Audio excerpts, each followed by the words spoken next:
Welcome to your Essential Business Briefing. I'm Stephen Carroll. Coming up, counting the cost of Lebanon's deepening economic crisis a month after the Beirut port explosion. We'll speak to the World Bank about the financial help the country needs. Who wants to head up the World Trade Organization? The global body needs a new chief to steer it out of its current crisis. And a different kind of Brexit. Meet the British farmers moving to France in search of a better income from agriculture. First to Lebanon and the continuing fallout from last month's devastating explosion at Beirut's port. More than 190 people were killed and hundreds of thousands left homeless. On top of that, a critical piece of infrastructure was destroyed. Beirut's port handles 80% of Lebanon's imports and exports. International donors have committed hundreds of millions of dollars to help the country rebuild, but there are fears about how that money will be distributed. The French President Emmanuel Macron warning that financial help could be withheld and even sanctions imposed if corruption gets in the way. The World Bank has published new figures on the economic impact of the explosion, which found the damage adds up to as much as $8.1 billion. Fareed Belhaj is the World Bank's Vice President for the Middle East and North Africa. He joins us now from Washington. Thank you for being with us, Fareed. $8.1 billion is a massive amount of money. That's economic impact plus physical damage. How can any country's public finances cope with that? Yeah, exactly. Thank you for having me. And you're right. It is a huge number that you have put on the table. Any country will have a lot of difficulty absorbing it. Now, Lebanon has, a large set of partners and a large set of countries and institutions that are ready, willing, able to come to the rescue. The condition is for the Lebanese government to be serious about moving ahead with reform. And this is really at the center of everything we have put on the table vis-à-vis the Lebanese government over the last very many years. This time around, this is a wake-up call. This is a self-inflicted wound, unfortunately. And I believe that the Lebanese policymakers, the people of Lebanon, people of Beirut, have waken up to the need, really, to turn a page and to look at the future through totally different lenses. The numbers, as you mentioned, are very big. But at the end of the day, everything can be managed if you have political will to move forward. So can the new Lebanese administration be trusted guardians and administrators of those hundreds of millions of dollars of international donations and other aid that's coming into the country? We will be putting together a set of mechanisms that would allow and help the Lebanese authorities to manage this these amount of money, this assistance, this aid in the most transparent and a way, obeying all the governance rules that are internationally recognized. Now, let me make another point.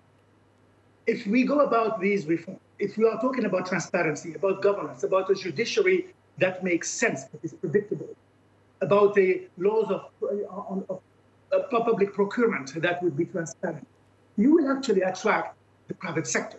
You will attract investment. Lebanon is a country with tremendous potential. And I really believe that this country, its people, have the capacity to bring to them much more interest than the public money that can come as a lever but would not be the solution. For us, for the Lebanese government, for the Lebanese people, the solution is for the country to become or to come back to what it used to be, an attractive magnet for private investment and for businesses. This is how the Lebanon of tomorrow will be built. I understand your point about private investment, but when Emmanuel Macron was in Beirut, he warned that money could be withheld or even sanctions imposed if they weren't happy with the processes for those funds. Is that a helpful comment to be making at this stage? Is that what the new administration needs to hear? Do you agree with what the French president has said?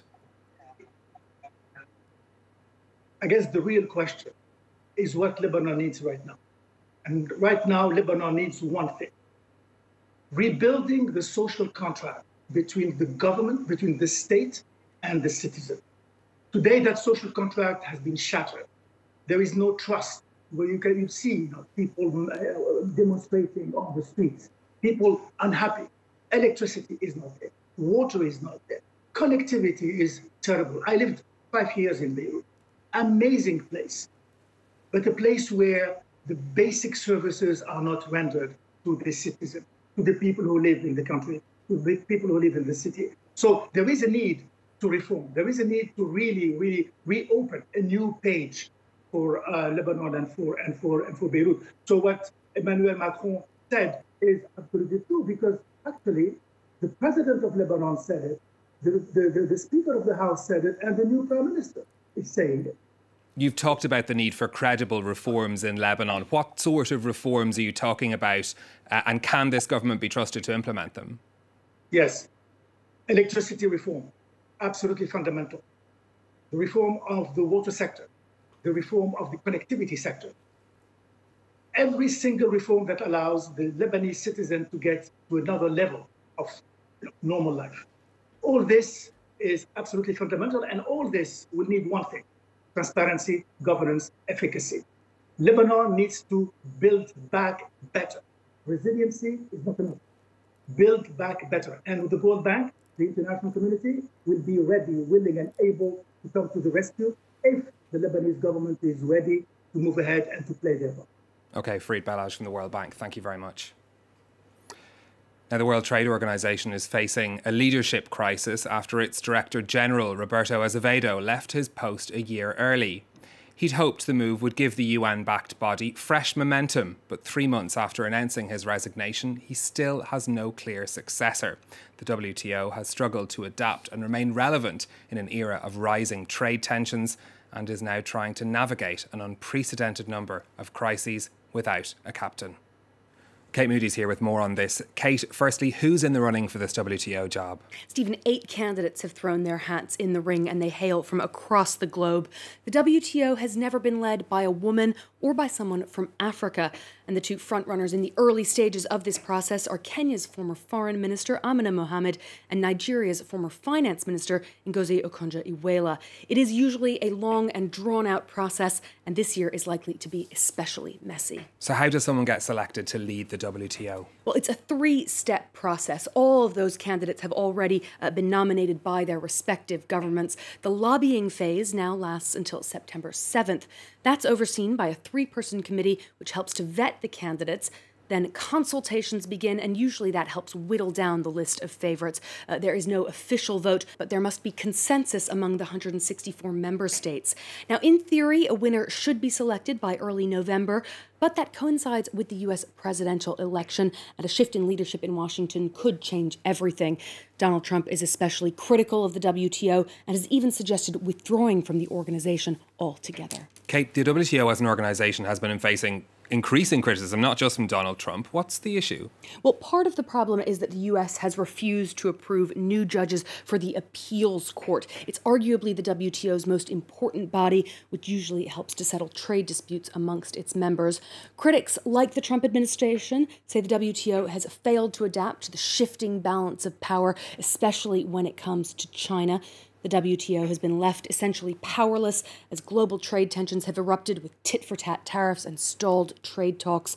Meanwhile, the coronavirus pandemic has seen a further rise in protectionism, meaning whoever takes the helm of the WTO faces a really uphill battle to remain relevant. OK, Kate Moody, thank you.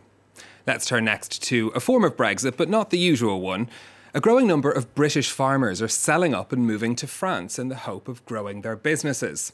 With the price of land in some French regions much lower than in the UK, they can expand and invest here. Erin Ogunkeye has the story. At feeding time every morning, come on! Hey! Welsh farmer Gary Richardson addresses his animals not in English, but in French. He moved to Haute-Vienne in southwestern France with his family 12 years ago. Here he owns a farm spanning 128 hectares. A childhood dream he says he couldn't have fulfilled in Wales. The price of land, or the average price of land in the Haute-Vienne, 2,800, 3,000 euros a hectare. In Wales, England, it's 15,000 euros to 20,000 euros for the best arable land per hectare. After the 2008 financial crisis, dozens of British families crossed the English Channel to start or expand their farms in France. Real estate agent Anthony Thompson has worked with many of them. Hello. Hi, Aaron. This couple hopes to sell their farm in the UK to move to Haute-Vienne. If they sell their 11-hectare farm, they can upgrade to 110 hectares in France, 10 times bigger. The main driver for us to come out in France is to expand more commercially here, so we can expand without getting so much debt, so we can get rid of our debts and have a bigger farm. They may get more land for their money in France, but farming incomes are higher on average in much of the United Kingdom. In 2018, farmers in France earned an average of just over 30,000 euros, compared to over 50,000 euros for farmers in England and just under 40,000 in Wales. And because of declining value, numerous French farmers in the Haute-Vienne region have decided to sell their farms.